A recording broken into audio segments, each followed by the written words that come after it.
मुझे ये जानकर बेहद खुशी हुई कि मन की बात में फिटनेस पर चर्चा हो रही है। मैं खुद फिटनेस की दुनिया से बिलोंग करता हूँ और बैंगलोर में हमारा एक स्टार्टअप है जिसका नाम है तगड़ा रहो। हमारा स्टार्टअप भारत के पारंपरिक व्यायाम को आगे लाने के लिए बनाया गया है। भारत के पारंपरिक व्यायाम में एक बहुत ही अद्भुत व्यायाम है जो है गदा व्यायाम, और हमारा पूरा फोकस गदा और मुग्दर व्यायाम पर ही है। लोगों को जानकर आश्चर्य होता है कि आप गदा से सारी ट्रेनिंग कैसे कर लेते हैं। मैं ये बताना चाहूंगा कि गदा व्यायाम हजारों साल पुराना व्यायाम है और ये हजारों सालों से भारत में चलता आ रहा है। आपने इसे छोटे बड़े अखाड़ों में देखा होगा और हमारे स्टार्टअप के माध्यम से हम इसे एक आधुनिक फॉर्म में वापस लेके आए हैं। हमें पूरे देश से बहुत प्यार मिला है, बहुत अच्छा रिस्पॉन्स मिला है। मन की बात के माध्यम से मैं ये बताना चाहूंगा कि इसके अलावा भी भारत में बहुत से ऐसे प्राचीन व्यायाम हैं, हेल्थ और फिटनेस से रिलेटेड विधि है जो हमें अपनानी चाहिए और दुनिया में आगे भी सिखानी चाहिए। मैं फिटनेस की दुनिया से हूं तो आपको एक पर्सनल टिप देना चाहूंगा। गदा व्यायाम से आप अपना बल, अपनी ताकत, अपना पोस्चर और अपनी ब्रीदिंग को भी ठीक कर सकते हैं। तो गदा व्यायाम को अपनाएं और इसे आगे बढ़ाएं। जय हिंद। साथियों, हर किसी ने अपने विचार रखे हैं, लेकिन सबका एक ही मंत्र है, हेल्दी रहे, फिट रहे। 2024 की शुरुआत करने के लिए आपके पास अपनी फिटनेस से बड़ा संकल्प और क्या होगा। मेरे परिवारजनों, कुछ दिन पहले काशी में एक एक्सपेरिमेंट हुआ था जिसे मैं मन की बात के श्रोताओं को जरूर बताना चाहता हूं। आप जानते हैं कि काशी तमिल संगमम में हिस्सा लेने के लिए हजारों लोग तमिलनाडु से काशी पहुंचे थे।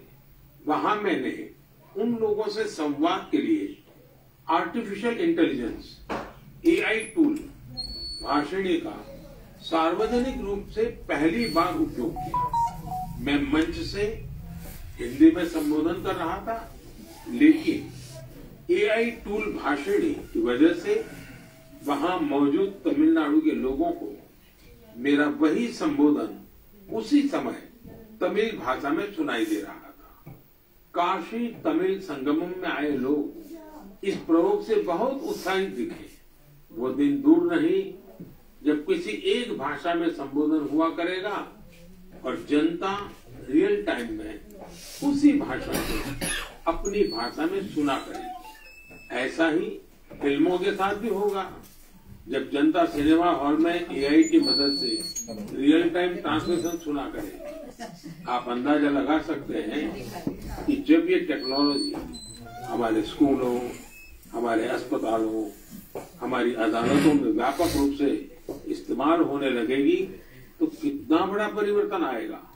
मैं आज की युवा पीढ़ी से आग्रह करूंगा कि रियल टाइम ट्रांसलेशन से जुड़े AI टूल्स को और एक्सप्लोर करें, उन्हें 100% फुल प्रूफ बनाएं। साथियों, बदलते हुए समय में हमें अपनी भाषाएं बचानी भी है और उनका संवर्धन भी करना है। अब मैं आपको झारखंड के एक आदिवासी गांव के बारे में बताना चाहता हूं। इस गांव ने अपने बच्चों को मातृभाषा में शिक्षा देने के लिए एक अनूठी पहल की है। मंगलो गांव में बच्चों को कुडुख भाषा में शिक्षा दी जा रही है। स्कूल का नाम है कार्तिक उरांव आदिवासी कुडुख स्कूल। स्कूल में 300 आदिवासी बच्चे पढ़ते हैं। कुडुख भाषा उरांव आदिवासी समुदाय की मातृभाषा है। कुडुख भाषा की अपनी लिपि भी है जिसे तोलन सिकी नाम से जाना जाता है। ये भाषा धीरे धीरे विलुप्त होती जा रही थी, जिसे बचाने के लिए इस समुदाय ने अपनी भाषा में बच्चों को शिक्षा देने का फैसला किया है। स्कूल को शुरू करने वाले अरविंद उरांव कहते हैं कि आदिवासी बच्चों को अंग्रेजी भाषा में दिक्कत आती थी, इसलिए उन्होंने गांव के बच्चों को अपनी मातृभाषा में पढ़ाना शुरू कर दिया। उनके इस प्रयास से बेहतर परिणाम मिलने लगे तो गांव वाले भी उनके साथ जुड़ गए। अपनी भाषा में पढ़ाई की वजह से बच्चों के सीखने की गति भी तेज हो गई। हमारे हमारे देश में कई बच्चे भाषा की मुश्किलों की वजह से पढ़ाई बीच में ही छोड़ देते थे। ऐसी परेशानियों को दूर करने में नई राष्ट्रीय शिक्षा नीति से भी मदद मिल रही है। हमारा प्रयास है कि भाषा किसी भी बच्चे की शिक्षा और प्रगति में बाधा नहीं बननी चाहिए। साथियों, हमारी भारत भूमि को हर कालखंड में देश की विलक्षण बेटियों ने गौरव से भर दिया है। सावित्रीबाई फुले जी और रानी वेलु नाचियार जी देश की ऐसी ही दो विभूतियां हैं। उनका व्यक्तित्व ऐसे प्रकाश स्तंभ की तरह है जो हर युग में नारी शक्ति को आगे बढ़ाने का मार्ग दिखाता रहेगा। आज से कुछ ही दिनों बाद 3 जनवरी को हम सभी इन दोनों की जन्म जयंती मनाएंगे। सावित्रीबाई फुले जी का नाम आते ही सबसे पहले शिक्षा और समाज सुधार के क्षेत्र में उनका योगदान हमारे सामने आता है। वे हमेशा महिलाओं और वंचितों की शिक्षा के लिए जोरदार तरीके से आवाज उठाती रही। वे अपने समय से बहुत आगे थी और उन गलत प्रथाओं के विरोध में हमेशा मुखर रही। शिक्षा से समाज के सशक्तिकरण पर उनका गहरा विश्वास था। महात्मा फुले जी के साथ मिलकर उन्होंने बेटियों के लिए कई स्कूल शुरू किए। उनकी कविताएं लोगों में जागरूकता बढ़ाने और आत्मविश्वास भरने वाली होती थी। लोगों से हमेशा उनका यह आग्रह रहा कि वे जरूरत में एक दूसरे की मदद करें और प्रकृति के साथ भी समरसता से रहें। वे कितनी दयालु थी, इसे शब्दों में नहीं समेटा जा सकता। जब महाराष्ट्र में अकाल पड़ा तो सावित्रीबाई और महात्मा फुले ने जरूरतमंदों की मदद के लिए अपने घरों के दरवाजे खोल दिए। सामाजिक न्याय का ऐसा उदाहरण दिल्ली में देखने को मिलता। जब प्लेग का भय प्राप्त हुआ, लोगों की सेवा में पहुंचे। इस दौरान वे खुद इस बीमारी की चपेट में आ गई। मानवता को समर्पित उनका जीवन आज भी हम सभी को प्रेरित करता है। साथियों, विदेशी शासन के खिलाफ संघर्ष करने वाली देश की कई महान विभूतियों में से एक ने वीरा मंगई यानी वीर नारी के नाम से याद करते हैं। अंग्रेजों के खिलाफ रानी वेलु नाचियार जिस बहादुरी से लड़ी और जो पराक्रम दिखाया वो बहुत ही प्रेरित करने वाला है। अंग्रेजों ने शिवगंगा साम्राज्य पर हमले के दौरान उनके पति की हत्या कर दी थी, जो वहां के राजा थे। रानी वेलु नाचियार और उनकी बेटी किसी तरह दुश्मनों से बच निकली थी। वे संगठन बनाने और मरूद ब्रदर्स यानी अपने कमांडरों के साथ सेना तैयार करने में कई सालों तक जुटी रही। उन्होंने पूरी तैयारी के साथ अंग्रेजों के खिलाफ युद्ध शुरू किया और बहुत ही हिम्मत और संकल्प शक्ति के साथ लड़ाई लड़ी। रानी वेलु नाचियार का नाम उन लोगों में शामिल है जिन्होंने अपनी सेना में पहली बार ऑल विमेन ग्रुप बनाया था। मैं इन दोनों वीरांगनाओं को श्रद्धा सुमन अर्पित करता हूं। मेरे परिवारजनों, गुजरात में डायरा की परंपरा है। रात भर हजारों लोग डायरा में शामिल होकर के मनोरंजन के साथ ज्ञान को अर्जित करते हैं। इस डायरा में लोक संगीत, लोक साहित्य और हास्य की त्रिवेणी हर किसी के मन को आनंद से भर देती है। इस डायरा के प्रसिद्ध कलाकार हैं भाई जगदीश त्रिवेदी जी। हास्य कलाकार के रूप में भाई जगदीश त्रिवेदी जी ने 30 साल से भी ज्यादा समय से अपना प्रभाव जमा रखा है। हाल ही में भाई जगदीश त्रिवेदी जी का मुझे एक पत्र मिला और साथ में उन्होंने अपनी किताब भी भेजी है। किताब का नाम है social audit of social service. एक किताब बड़ी अनूठी है। इसमें हिसाब किताब है। ये किताब एक तरह की बैलेंस शीट है। पिछले 6 सालों में भाई जगदीश त्रिवेदी जी को किस किस कार्यक्रम से कितनी आय हुई और वो कहां कहां खर्च हुआ, इसका पूरा लेखा जोखा किताब में है। ये बैलेंस शीट इसलिए अनोखी है क्योंकि उन्होंने अपनी पूरी आय, एक एक रुपया समाज के लिए, स्कूल, हॉस्पिटल, लाइब्रेरी, दिव्यांगजनों से जुड़ी संस्थाओं, समाज सेवा में खर्च कर दिया। पूरे 6 साल का हिसाब है। जैसे किताब में एक स्थान पर लिखा है 2022 में उनको अपने कार्यक्रमों से आय हुई 2,35,79,674 रुपये और उन्होंने स्कूल, हॉस्पिटल, लाइब्रेरी पर खर्च किए 2,35,79,674 रुपये। उन्होंने 1 रुपया भी अपने पास नहीं रखा। दरअसल इसके पीछे भी एक दिलचस्प वाकया है। हुआ यूं कि एक बार भाई जगदीश त्रिवेदी जी ने कहा कि जब 2017 में वो 50 साल के हो जाएंगे तो उसके बाद उनके कार्यक्रमों से होने वाली आय को वो घर नहीं ले जाएंगे बल्कि समाज पर खर्च करेंगे। 2017 के बाद से अब तक वो लगभग 8.25 करोड़ रुपए अलग अलग सामाजिक कार्यों पर खर्च कर चुके हैं। एक हास्य कलाकार अपनी बातों से हर किसी को हंसने के लिए मजबूर कर देता है, लेकिन वो भीतर कितनी संवेदनाओं को जीता है, ये भाई जगदीश त्रिवेदी जी के जीवन से पता चलता है। आपको ये जानकर हैरानी होगी कि उनके पास पीएचडी की 3 डिग्रियां भी हैं। वो 75 किताबें लिख चुके हैं, जिनमें से कई पुस्तकों को सम्मान भी मिला है। उन्हें सामाजिक कार्यों के लिए भी कई पुरस्कारों से सम्मानित किया जा चुका है।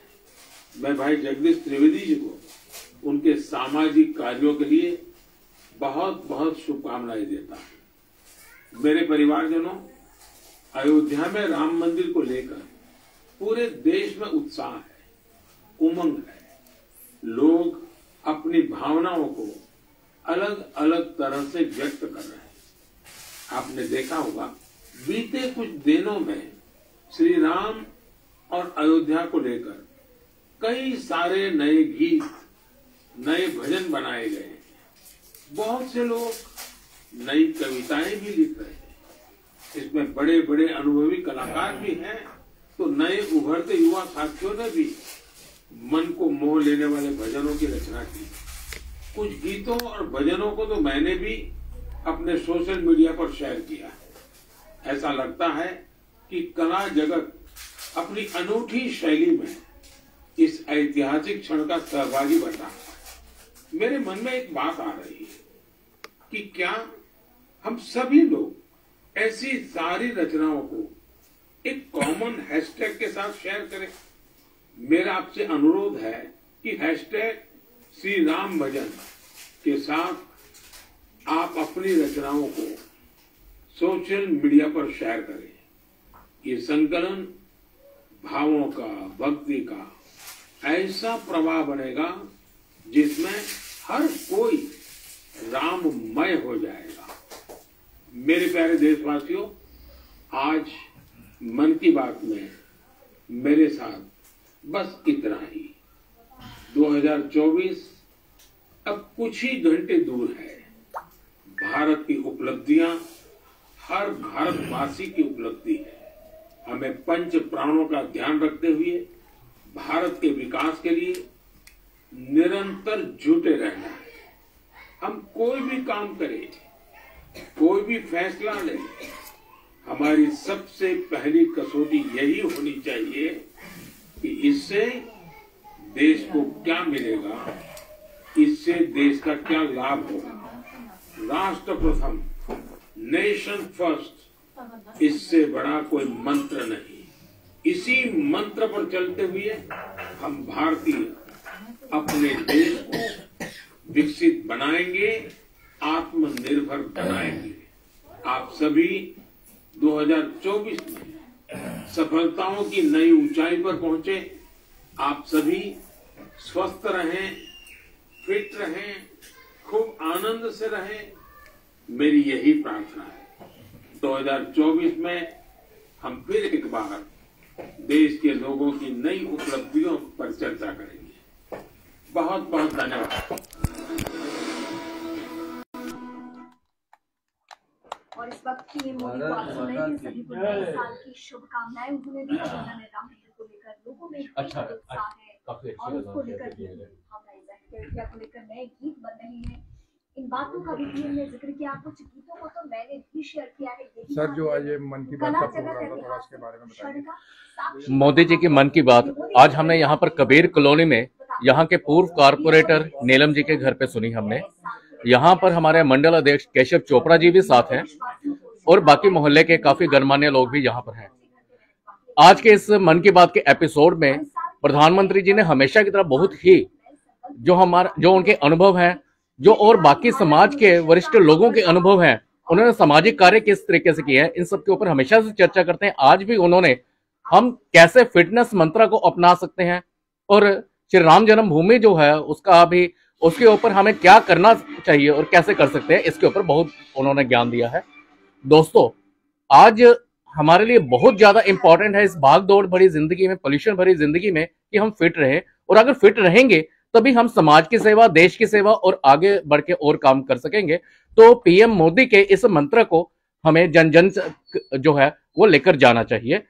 और हम ये इसके साथ में ये भी हमें प्रतिज्ञा करनी चाहिए कि हम अपने साथ अपने बाकी सभी साथियों के भी सेहत का पूरा ध्यान रखें। धन्यवाद।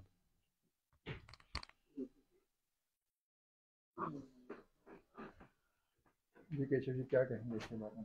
देखिए, आज हमारे इस देश के यशस्वी प्रधानमंत्री ने एक बार पुनः हम सबके साथ जो है वो अपनी मन की बात जो है वो साझा की है।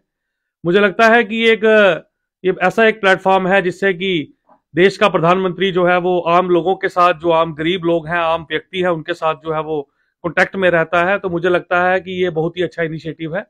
इसके साथ ही माननीय मोदी जी ने जो आज मन की बात के इस एपिसोड में जो फिटनेस के ऊपर अपनी बात रखी कि अगर हम लोग अपने आप को फिट रखेंगे तो तभी जो है वो हमारे जो काम है, हमारी जो चीजें हैं वो अच्छे तरीके से जो है वो चलेंगी। इसके साथ साथ माननीय मोदी जी ने एक हास्य कलाकार जगदीश जी के बारे में बताया कि किस प्रकार से उन्होंने सामाजिक कार्यों के लिए जो है वो अपनी आजीविका जो है वो दे रहे हैं, डोनेट कर रहे हैं और लोगों की सेवा कर रहे हैं।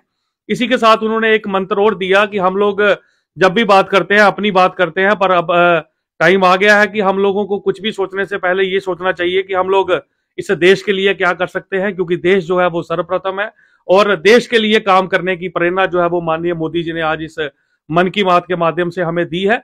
और जैसे कि उन्होंने 2023 के बारे में बताया कि 2023 जो है वो भारत के लिए बड़ा अच्छा साल रहा। इसी साल G20 इस देश में हुआ। हमारे जो पैरालंपिक्स है उन्होंने 111 के करीब गोल्ड मेडल जो है वो इस देश के लिए लाए। इसके साथ साथ माताओं के लिए, बहनों के लिए जो नारी शक्ति जो है वो अधिनियम जो है वो पास हुआ। वुमेन एम्पावरमेंट की जो बात सरकार जो है वो करती थी, उसको भी सपना जो है वो साकार करने के लिए आज नारी शक्ति अधिनियम भी जो है वो पास हुआ। चंद्रयान की सफलता, इसके साथ साथ स्पोर्ट्स में हमारे खिलाड़ियों ने बड़ा अच्छा किया। तो मुझे लगता है कि माननीय मोदी जी ने जो आज एक मैसेज दिया है कि स्पोर्ट्स को भी आगे बढ़ाना है, तभी, क्योंकि खिलाड़ी जो है वो जब आगे जाते हैं देश का नाम होता है और जब देश का नाम होता है तो हम सबका नाम होता है। अंत में मोदी जी ने 2024 जो अंग्रेजी नववर्ष का जो है वो आगमन जो है वो हो रहा है, कल जो है वो पहली तारीख होगी। तो मुझे लगता है कि ये सबके लिए माननीय मोदी जी ने अपनी तरफ से विशेष भी दी हैं और हम लोग प्रयास करेंगे किस प्रकार से भारत को आगे लेकर जाए। इसी मनोकामना के साथ जय हिंद, जय भारत।